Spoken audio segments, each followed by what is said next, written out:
السلام عليكم. كيقول واحد المثل مغربي: دير خمسة على فمك. شنو كتعني؟ انك سد فمك، يعني غلق الفم ديالك الا شتي اخاك المسلم في واحد المعصيه ابتلاها به الله عز وجل، فاذا ضحكتي عليه او لا تكلمتي عليه او لا حكيتي عليه للغير، فكن متاكد ان الله عز وجل ما كيخرجك من الدنيا حتى كطيح في نفس المعصيه.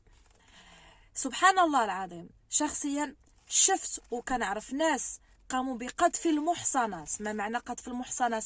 انك تتهم واحد الانسانه بالباطل، انها عاهره، انها فاسقه، انها فاسده، وهي بعيده كل البعد على هذه الامور اللي راك قذفتيها بها.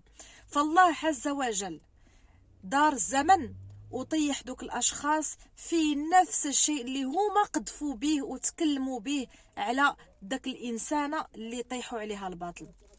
انسانه طيحوا عليها انها فاسقه وانها كتخرج وانها كتفعل وانها كترك، وانتم عارفين ما خفي اعظم على الكلام ديالنا حنا العرب. فسبحان الله العظيم، دار الزمان كبروا وليداتهم، كبروا بنياتهم، واليوم انهم وليداتهم هما بنياتهم هما اللي كيديروا الفسق امام الملأ، يعني ماشي حتى مستورين.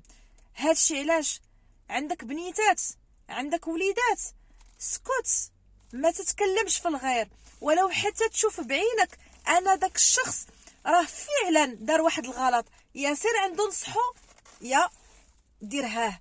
علاش؟ لان كنا كنكبروا، كنا كنزوجوا، كنا كيوليو عندنا وليدات، كنا كيوليو عندنا بنيتات. ما نضحكوش على شاب الا شفناه راه مبلي، لان الله عز وجل حتى حنا غيكون عندنا وليدات وما ضامنينش التربيه ديالهم، ضامنينها بالدعاء ديال الله عز وجل.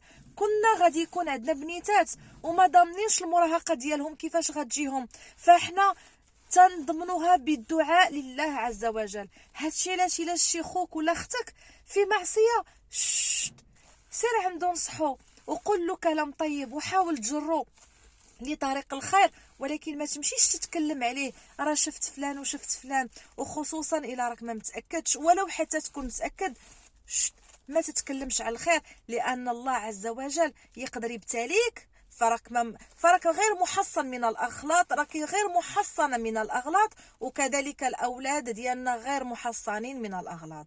السلام عليكم. نتعلموا نديروا 5 على فمنا.